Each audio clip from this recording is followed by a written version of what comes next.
par deux questions simples.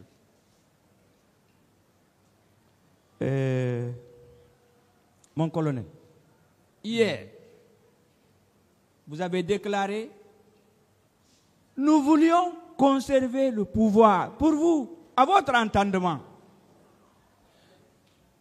conserver le pouvoir, c'est en terrorisant les populations, le peuple de Guinée, ou bien c'est chercher à accéder à la magistrature suprême par les urnes. Conserver le pouvoir.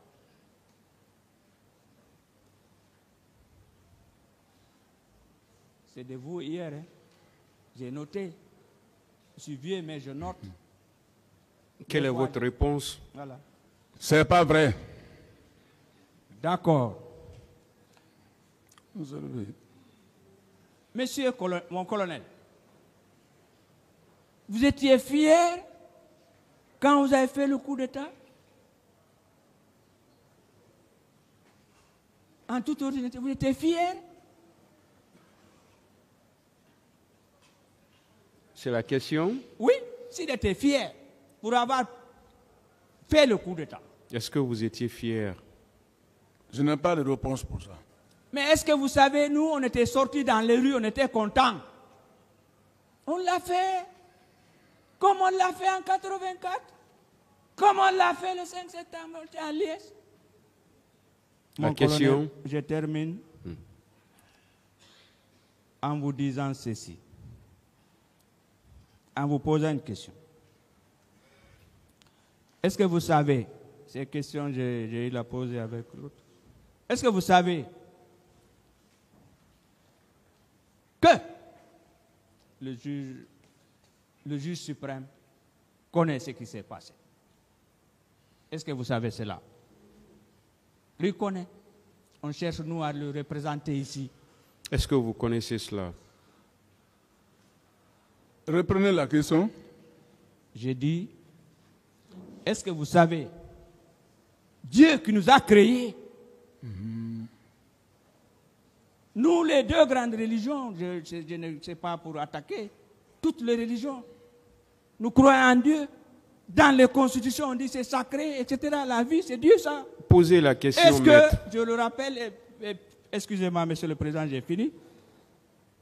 Est-ce que vous savez que ce Dieu-là, il connaît ce qui s'est passé? Moi-même, personnellement, je prie que le bon Dieu là n'a qu'à demander de rendre la justice claire et nette. Oui, enfin. Est-ce que vous savez qu'à peu près à 2 mois du procès là, le public est informé, tout le monde comprend. Est-ce que vous savez cela? Je vous remercie, c'était la question. Je vous remercie, Monsieur le Président, pour votre patience. Et je remercie et mes confrères de la Défense, et ici aussi et le ministère public. Encore une fois, je vous remercie si j'ai pris beaucoup de temps.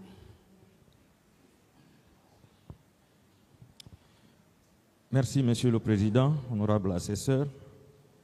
Je voudrais poser quelques questions à mon colonel Claude Pivy. Mon colonel, est-ce qu'en septembre 2009, vous étiez ministre? J'étais ministre, oui. Vous apparteniez au gouvernement? Vous étiez membre du gouvernement? 2009, au temps de la transition ou quoi? Oui, j'ai dit septembre 2009. Est-ce que vous étiez membre du gouvernement? Oui, j'étais ministre. Voilà. Est-ce que vous connaissez la valeur qu'incarne un ministre vis-à-vis de son peuple?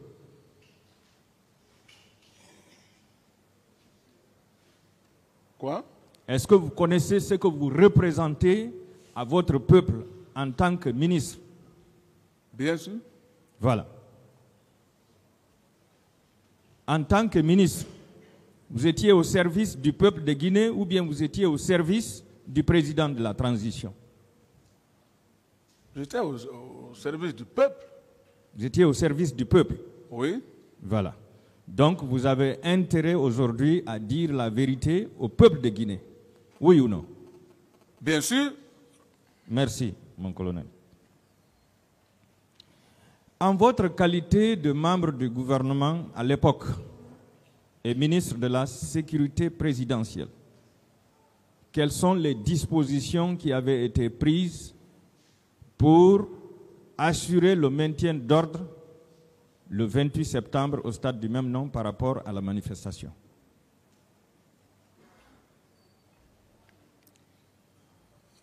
J'ai déjà parlé de ça hier. Je n'ai pas entendu. J'ai dit les mesures qui avaient été prises par le gouvernement pour maintenir l'ordre public lors de la manifestation. Ah, je n'en sais rien. Vous n'en savez rien. Est-ce que vous aviez assisté au dernier conseil des ministres avant le 28 septembre? Non. Non.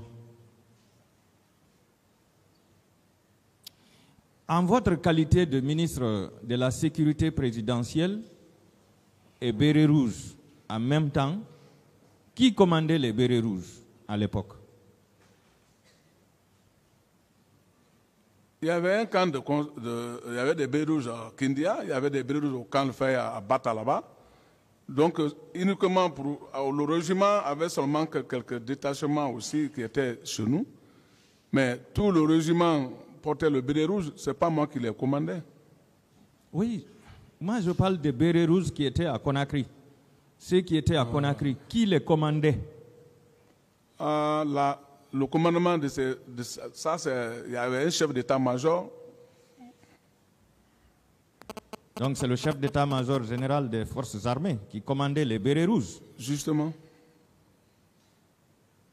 Vous êtes certain?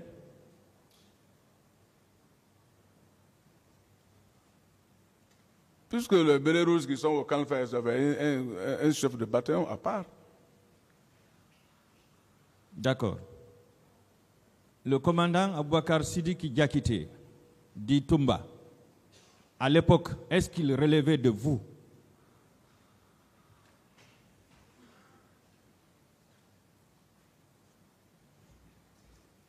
De grade, je suis plus supérieur que lui de grade. Mais vis-à-vis du commandement, il relève du président. Donc, il relevait directement du président.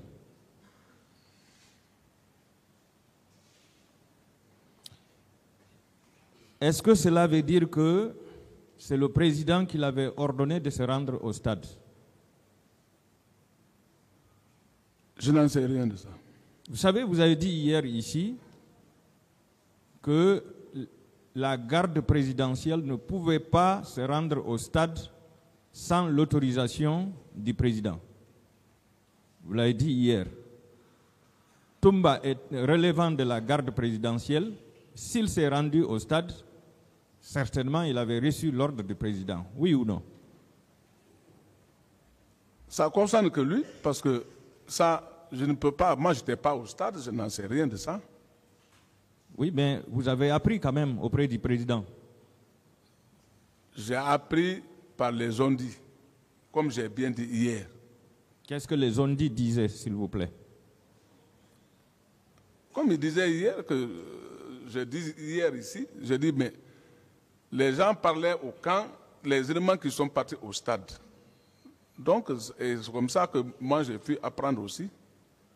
Mais ce n'est pas le président qui a autorisé à quelqu'un d'aller au stade.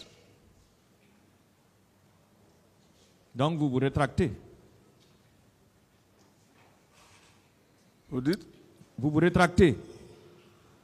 Vous changez ce que vous aviez dit hier. Hier, vous avez dit ici, l'enregistrement existe, qu'aucun élément de la garde présidentielle ne pouvait se rendre au stade sans l'autorisation du président. Il se trouve que Toumba Diakité, Marcel Guilavogui relevaient tous de la présidence.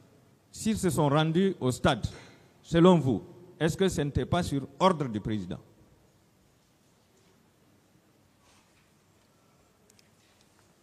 Ça, je n'en sais rien. Vous n'en savez rien. Ouais. Vous, hiérarchiquement, qui était votre supérieur? Hiérarchiquement, il y avait le ministre de la Défense et il y avait le président. Est-ce que le ministre de la Défense vous donnait des ordres à l'époque? Bien sûr, Vous les exécutiez? on exécute. Et en même temps, vous relevez du président de la République. Est-ce que le président aussi vous donnait des ordres? C'est le président qui est au suprême. D'accord.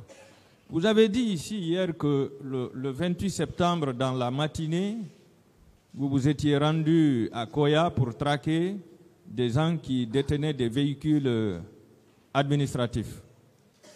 Oui ou non? J'ai déjà parlé. Voilà. Je voudrais savoir, vous étiez un ministre de terrain ou bien vous étiez un ministre de bureau?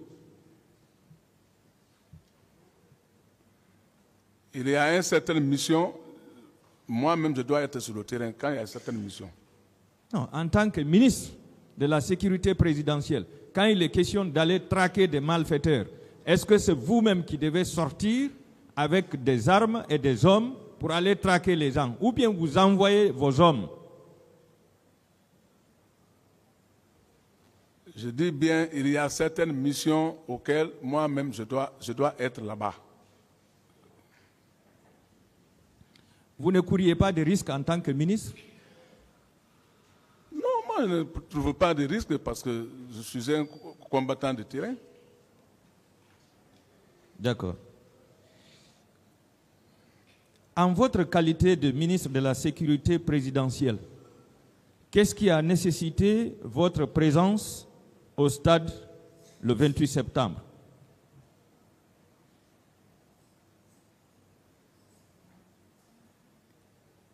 J'ai déjà parlé de la station du 28 septembre. Qu'est-ce qui a nécessité votre présence là-bas, au stade?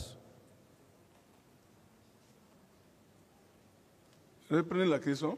J'ai dit en votre qualité de ministre, qu'est-ce qui a nécessité votre présence au stade du 28 septembre? Ce que je sais, moi je n'ai pas été au 28 septembre. Bon, je vais vous lire un passage du rapport de la commission d'enquête internationale qui prouve que vous étiez au stade du 28 septembre. C'est la page 51, dernier paragraphe.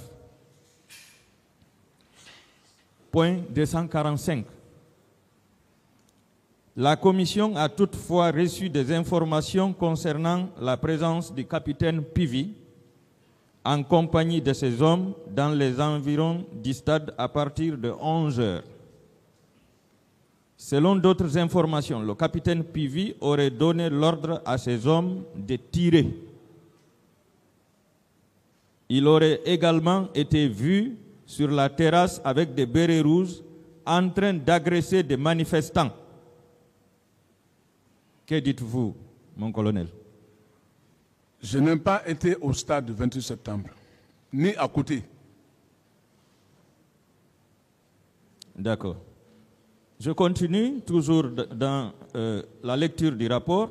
Certains témoins des forces de l'ordre qui sont allés rapporter la situation au président durant la journée du 28 septembre, vers midi et en milieu d'après-midi, indiquent n'avoir pas vu le capitaine Pivi au camp Alpha Yaya Diallo.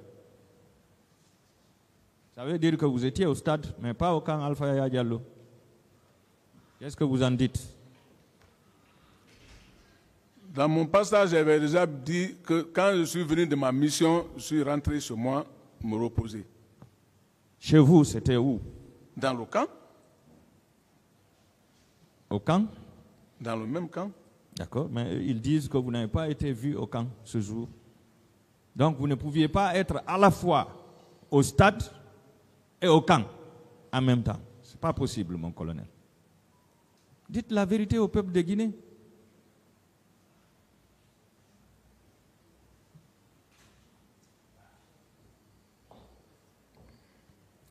Expliquez-nous comment les bérets rouges étaient déployés à l'extérieur et à l'intérieur du stade ce jour. Là où je n'ai pas été, comment je vais connaître les dispositifs qui sont là-bas? Oui, je n'en sais rien. Vous pouvez ne pas être, mais à partir de votre bureau, vous pouvez schématiser comment les bérets rouges doivent être déployés. sur le terrain. Vous avez fait des cours de guerre, mon colonel. Est-ce que vous pouvez dire au tribunal comment les bérets rouges étaient déployés à l'extérieur et à l'intérieur du stade? Je n'en sais rien. Vous n'en savez rien. D'accord. Mais pourquoi vous avez armé ces bérets rouges pour aller tirer sur la population? Pourquoi?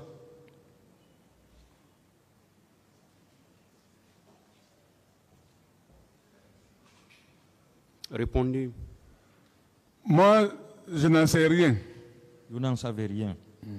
Est-ce que vous pouvez nous donner la liste de ces bérets rouges qui ont participé à ce massacre horrible au stade du 28 septembre? Là où si tu as été quelque part, là, tu peux connaître la liste. Mais là où tu n'as pas été, comment tu peux connaître la liste? Mon colonel, bonjour. Bonjour, maître. Merci. Je rappelle que vous étiez OPJ, oui ou non? Affirmatif. Et par la suite, vous êtes devenu procureur. Oui, Oui. ou non? Oui. Voilà. Ça veut dire que vous étiez habitué à poser des questions aux suspects ou aux prévenus. Oui ou non? Oui, oui. Voilà. Aujourd'hui, c'est vous qui devez répondre aux questions des avocats et au tribunal. Donc, acceptez de répondre à nos questions, mon colonel. Je vous écoute. Merci. Est-ce que, mon colonel, vous maintenez que votre service ne s'occupait pas du maintien d'ordre? Affirmatif. Affirmatif.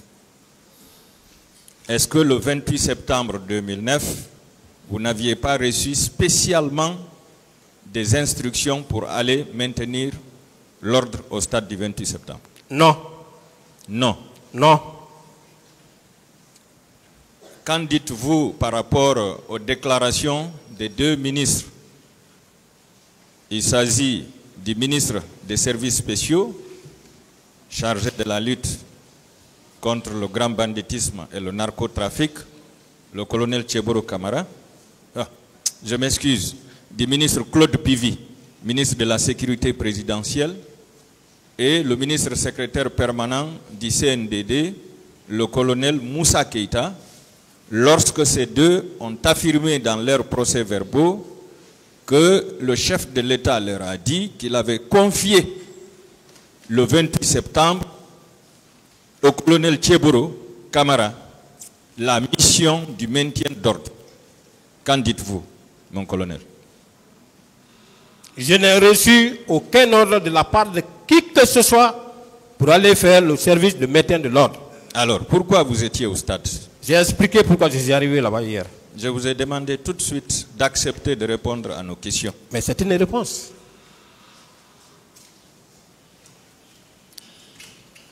Est-ce que vous aviez reçu un ordre de vous rendre au stade ce jour? J'ai expliqué ça hier. Non, vous n'avez jamais expliqué. C'est Si. la première fois qu'on vous demande, qu'on vous pose cette question. J'ai dit que ma mission, je l'ai accomplie comme à l'accoutumée. Voilà. Ma question, est-ce que vous aviez reçu un ordre pour vous rendre au stade? Parce que J'étais en mission de sécurité. C'est ce qui m'a conduit au stade. Est-ce que c'est le planificateur qui vous a donné l'ordre ou bien c'est le colonel Moussa Tchéboro Camara qui vous a donné l'ordre de vous rendre au stade? Je me suis référé à la planification et j'ai exécuté le contenu de la planification. Voilà, comme tout le monde, ceux qui étaient de garde sont restés. Est-ce que la planification indiquait les points stratégiques où vous devriez vous rendre Non. pour opérer? Non. Voilà. Donc c'est vous-même qui avez décidé d'aller au stade ce jour. Mais la planification, c'est les éléments de patrouille du jour. Maintenant, la patrouille, l'exécution de la patrouille, l'exécution de la mission incombe au chef. Oui, mais dans cette patrouille, on indique toujours l'itinéraire et les points stratégiques où la patrouille doit se rendre. Non. Non. Non. Pourquoi vous n'êtes pas allé vers l'autoroute Fidel Castro ce jour? Il y a une équipe qui était par là-bas. Voilà, c'est parce que la patrouille avait indiqué l'itinéraire que vous devriez suivre et les points stratégiques que vous devriez opérer, sur lesquels vous devriez opérer, mon colonel. Non. D'accord. Est-ce que ce jour, vous étiez spécialement armé, puisque vous avez raconté ici que dans les patrouilles diurnes, vous n'êtes pas armé. Mais est-ce que ce jour, spécialement, vous étiez armé? Non. Non. Non. D'accord. Alors, comment vous devriez traquer les grands bandits et les narcotrafiquants lorsque vous sortez sans armes? Expliquez ça au tribunal. Les opérations de trafic, relatives au trafic, se préparent. Vous n'êtes pas militaire. Je vais vous expliquer. Ça se prépare. Ça, c'est des missions spécifiques qui ne viennent pas à tout moment. Qui s'observent, qui s'acquièrent à la suite d'un renseignement.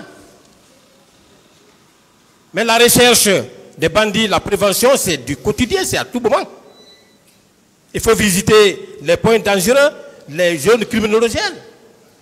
Il faut mettre la population en confiance qu'elle est désormais en paix parce qu'elle voit les services de sécurité passer devant leurs portes. C'est très clair, c'est pas la même. Mon colonel, vous avez déclaré ici que pendant les manifestations, vous avez l'habitude d'encadrer les manifestants et de rester par derrière pour sécuriser les biens des citoyens. Oui, et que ce jour, vous étiez sorti dans une mission pour traquer les grands bandits et les narcotrafiquants, puisque vous n'étiez pas là pour le maintien d'ordre. Donc si vous n'étiez pas là pour le maintien d'ordre, forcément vous étiez là contre les narcotrafiquants et les grands bandits. Est-ce que, mon colonel, est-ce qu'il est possible que vous sortiez contre ces grands bandits et ces narcotrafiquants sans que vous ne soyez munis d'armes? Bien. Encore une fois, ce n'est pas que les grands bandits étaient ciblés vers lesquels nous partions. Ce sont des mesures préventives. Ce sont des mesures préventives. Ne serait-ce que notre présence, ça peut dissuader ceux-là qui tenteraient de poser des actes de banditisme. Voilà pourquoi nous encadrons. Et je vous ai dit encore une fois de plus que les actions détachées aux manifestations ont toujours entraîné des populations à la perte de leurs objets. C'est clair, on a toujours constaté. Moi-même, j'ai été victime. D'autres personnes, en toute réalité, ceux qui m'attendent ont été victimes. Vous voyez qu'il y a une manifestation vers Amdalaï. Et à l'arrière-plan, vous voyez les gens qui sont en train d'opérer. Ils ne sont pas liés aux manifestants. Voilà pourquoi nous sortons. Justement, par rapport à l'exemple que vous venez de donner, vous savez que les grands bandits profitent des manifestations pour piller les boutiques et magasins des autres. Alors, est-ce que vous, sans armes, lorsque vous rencontrez ces grands bandits armés, comment vous pourrez mettre main sur eux? Parce que parfois vous rencontrez des bandits armés. Parfois même vous échangez des tirs. Et lorsque vous venez les mains nues, comment vous pouvez traquer ces bandits, mon colonel? J'ai dit, encore une fois, je répète, que la journée, durant tout le temps que j'ai eu à passer aux services spéciaux, je n'ai jamais rencontré des bandits armés la journée. Ce sont des mesures préventives.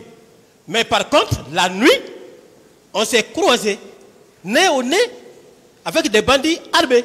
Je passe. Est-ce que selon vous, les grands bandits et les narcotrafiquants s'étaient donné rendez-vous au stade pour que vous soyez là ce jour? Je ne peux répondre à cette question. Vous ne pouvez répondre à cette question.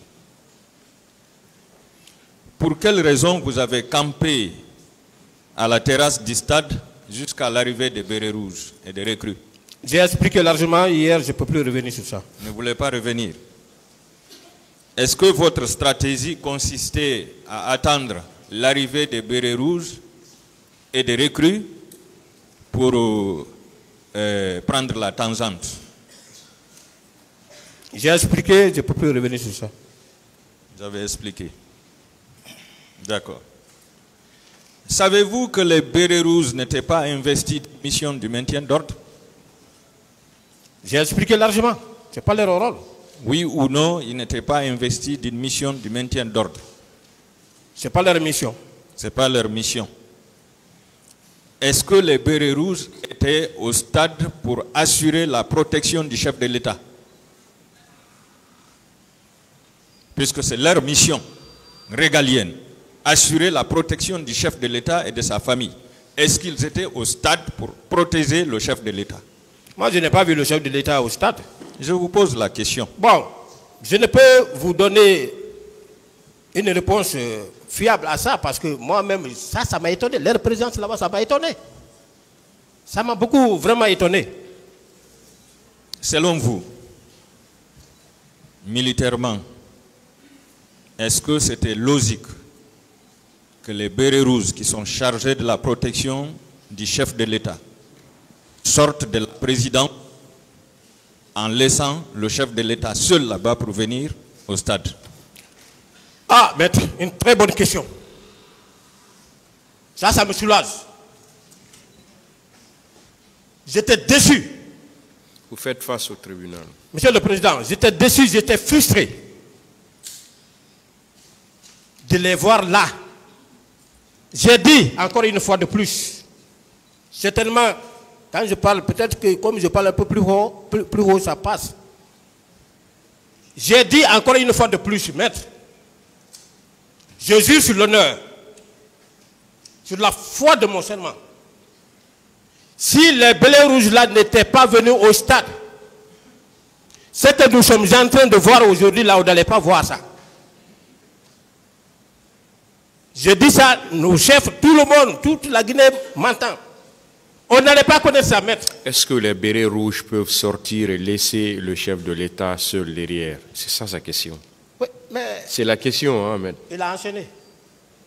Oui, c'est Il la ne peut question. pas sortir et laisser le président derrière. Merci. D'autres questions? Est-ce que c'était logique qu'ils sortent de la présidence sans le chef de l'État et sans son ordre? Ce n'était pas logique. Ce n'était pas logique. Donc, on peut déduire que les bérets rouges étaient avec le chef de l'État. Il n'était pas avec le chef de l'État dans la mesure où je n'ai pas vu le chef de l'État au stade. Mais vous avez dit que vous n'avez pas pu dévisager les autres. Mais c'est facile pour tout Guinéen de dévisager un chef d'État. D'abord, ne serait-ce que son cortège.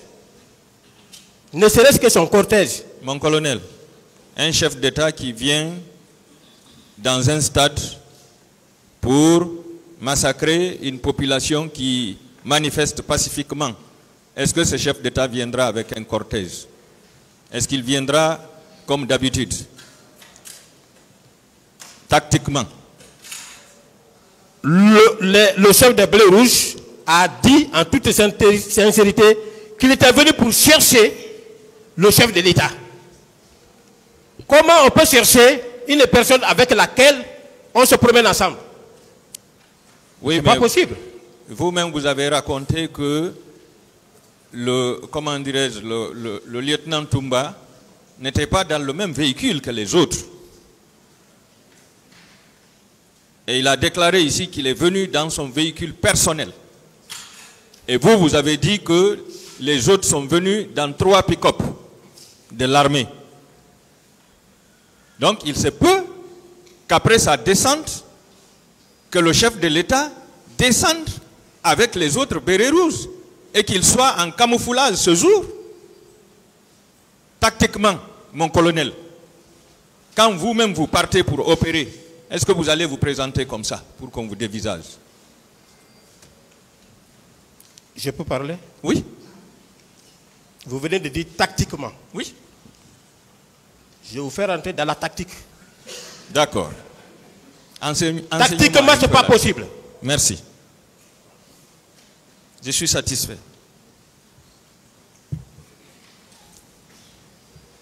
Est-ce qu'on enseigne au béret rouge, puisque vous êtes titulaire de beaucoup de diplômes, le droit international humanitaire? Oh, je ne sais pas, parce que moi je ne suis pas familiarisé au bleu rouge, j'ai dit. Mais moi je reçois des cours de droit international humanitaire à Symphonia, régulièrement. Les gendarmes sont habitués à ça. Est-ce qu'on parle des bérets rouges? Maintenant, les bérets rouges, je ne peux le confirmer. D'autres questions? Est-ce que vous recommandez aujourd'hui que ce cours-là soit dispensé aux bérets rouges et à tous les hommes en uniforme, pour ne plus que ces événements pareils se répètent? Si cela se faisait, moi je suis d'accord avec vous. D'accord. Que ça soit enseigné à tous les niveaux. D'accord. Voilà. Est-ce que la présence des bérets rouges devant ces manifestants devait aboutir à un bain de sang?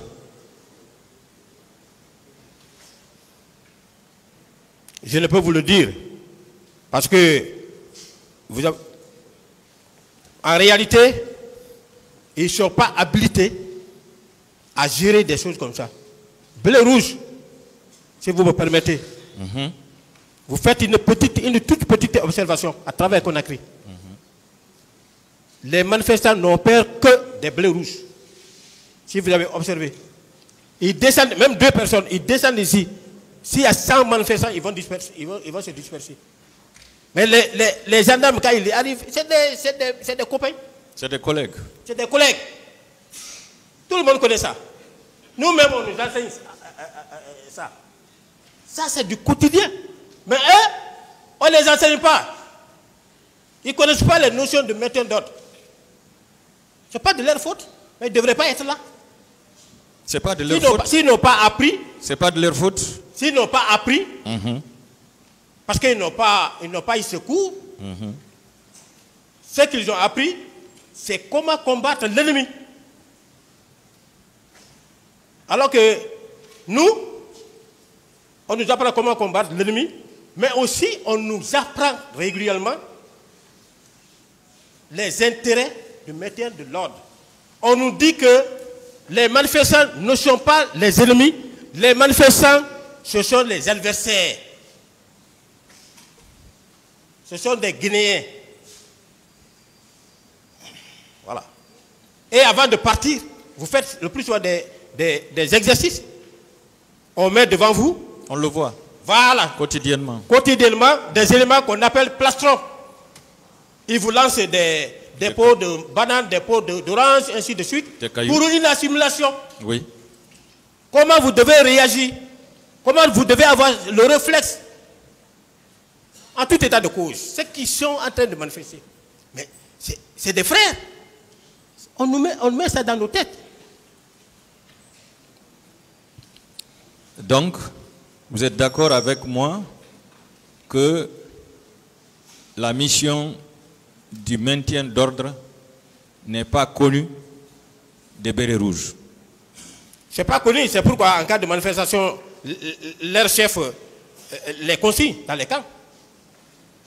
Ça ne relève pas de leur déontologie. Est-ce que vous êtes d'accord avec moi que les bérets rouges considéraient les manifestants comme étant des ennemis ce jour? Bon. Et les ennemis sont à abattre? Je ne peux vous le dire, mais devant moi, ils sont venus, ils ont commencé à tirer. Voilà. Ce qui est formellement interdit. D'accord. Ce qui est formellement interdit en matière de gestion des manifestations. Vous, officier de police judiciaire, oui, maître. Pourquoi vous avez préféré quitter immédiatement pour vous rendre au camp? J'ai expliqué largement, 1 fois, 2 fois, 3 fois, je ne peux plus revenir sur ça. Est-ce que vous pouvez dire au tribunal qui vous a donné l'ordre de quitter? J'ai expliqué. Non. Si? Non. J'ai expliqué hier. L'ordre, qui vous a donné l'ordre de quitter? J'ai dit, j'ai expliqué hier. Qui? J'ai expliqué. Vous refusez de répondre à la question? Je ne refuse pas, mais ce que j'ai de dire, c'est une réponse. D'accord. Est-ce que vous savez que vous avez abandonné la population en détresse alors que vous aviez l'obligation d'assurer sa sécurité? J'ai expliqué largement hier, je ne peux plus revenir sur ça. D'accord. Savez-vous que vous avez refusé d'assister une population qui était en danger? J'ai expliqué largement, je ne peux plus revenir sur ça. D'accord. Avant de quitter, est-ce que vous vous êtes référé au chef d'état-major de la gendarmerie pour l'informer de ce qui prévalait sur le terrain et en même temps lui demander la conduite à tenir? J'ai expliqué encore une fois de plus, moi je n'étais pas là-bas sous la coupole du chef d'état-major de la gendarmerie. Le chef d'état-major de la gendarmerie vous a parlé de l'articulation des éléments qu'il a eu à faire pour ça. Il y avait des gendarmes, chaque gendarme avait sa mission. Voilà. Et en ce qui me concernait, j'ai rendu compte. Très bien. À ma hiérarchie. Très bien. Est-ce que vous... C'est ce que je devrais faire et j'ai fait. Est-ce que vous vous étiez référé au colonel Tcheboro Camara ce jour avant de détaler? Est-ce que c'est lui qui vous a donné l'ordre de replier? Mais Tcheboro n'était pas là-bas. Mais si. Non, lorsque j'ai décroché... Mon colonel, attendez, mon colonel. Vous avez dit, premièrement, c'est lui qui vous a appelé pour vous informer qu'il voulait aller sensibiliser les manifestants. Deuxièmement, vous êtes venu le trouver en train de sensibiliser la population. Il est resté sur le capot de la Mamba jusqu'à ce qu'un caillou est venu frôler sa joue. C'est en ce moment que vous l'avez demandé de descendre. Comment vous pouvez dire que le colonel Tcheboro n'était pas là? Il était là. Et c'est votre supérieur. Non seulement il est le secrétaire général des services spéciaux, mais il est le ministre. Est-ce que ce n'est pas à lui que vous devriez vous référer pour quitter sur le terrain? Bien, vous n'avez pas continué la narration. Quand il a été dissuadé, il est descendu, il a quitté. J'ai expliqué ça. Il n'était plus là-bas lorsque les blés rouges venaient. Mon colonel. Deuxièmement, il y a ce qu'on appelle le réflexe de l'officier. Comme vous-même vous êtes tacticien, il y a le réflexe de l'officier. Voilà. Mon colonel, quel que soit l'endroit où se trouvait votre ministre ce jour, vous aviez obligation de vous référer à lui. Oui ou non? Non. Non. Non. J'avais ma hiérarchie directe à moi. Ça, c'est dangereux. Non, c'est pas dangereux. C'est dangereux. Alors, voilà les principes élémentaires. Quand on n'observe pas, vous dites qu'il y a l'indiscipline dans l'armée. Ça, c'est le b.a.-ba. Ça, c'est le b.a.-ba. On ne peut jamais. Mon colonel. Non. Mon second ou bien mon subordonné ne peut jamais me sauter, faire un compte rendu à ma hiérarchie. Mon colonel. Mon colonel. Oui. Vous voulez me dire que c'est le planificateur qui est votre supérieur? Affirmatif. C'est lui il était capitaine, j'étais lieutenant. Il a fait la planification. Allons-y. Tout ce qui se passe, je viens, je le rencontre, à lui de remonter. Ça, c'est un. Deuxièmement, au moment des faits, presque tout le monde était connecté au réseau Tarki. Voilà. En suivant votre, comment dirais-je, la réponse que vous venez de donner tout de suite. Oui. Si c'est le planificateur qui est votre supérieur direct, oui. Lorsque le colonel Tcheboro vous a appelé pour vous dire qu'il partait au stade pour la sensibilisation, il vous a appelé. Est-ce que vous vous êtes référé à votre planificateur pour savoir si vous devez rejoindre Tcheboro ou pas? Non, mais maître, c'est trop élémentaire. Attendez, j'ai pensé que vous connaissez un peu mieux dans l'art militaire. Le chef, il peut appeler n'importe quel subordonné. Voilà. Mais vous étiez avec le chef sur le terrain. Deuxièmement,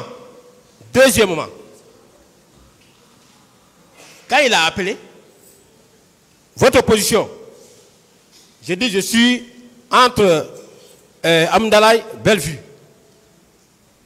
Ok, moi-même je viens au stade, je vais à la maison, mais je passe au stade, je vais faire la sensibilisation. J'ai dit, ah, ils sont très nombreux. Hein. Et il est venu. La sensibilisation là, c'est ce que moi je lui disais la fois dernière. J'ai eu une drôle de chance. Quand nous sommes venus, on l'a vu en train de faire la sensibilisation, on est resté à distance, on le voyait. Je l'ai dit, j'ai dit, mon ami, si j'avais même tenté d'ouvrir la brèche pour aller vers vous, aujourd'hui, les images là allaient transformer, allaient extrapoler ça. Une autre question. D'accord. Est-ce que vous aviez pensé ce jour, avec les baïonnettes intelligentes, avec le réflexe, lorsque les bérets rouges sont descendus, ils ont commencé à tirer en allant vers l'intérieur du stade. Est-ce que vous avez pensé un seul instant d'aller au bureau, mobiliser tout votre contingent, prendre des armes, venir faire des tirs de sommation, ne serait-ce que des tirs de sommation pour dégager les bérets rouges de l'intérieur du stade? Est-ce que vous aviez pensé au moins? Non, je n'ai pas compris parce que vous parlez de la théorie de la baïonnette et l'intelligence. Oui. Ça n'a pas sa place ici. D'accord. Non, je connais les différentes théories. Avec le réflexe. Je ne pouvais pas le faire. Vous ne pouviez pas le faire. J'ai fait ce que je pouvais faire et c'est ce qui est normal. D'étaler. Voilà. D'accord.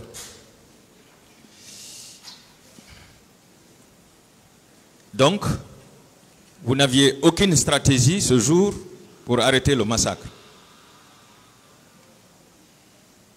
Il y avait des policiers là-bas. Il y avait des gendarmes. Je mais parle de vous.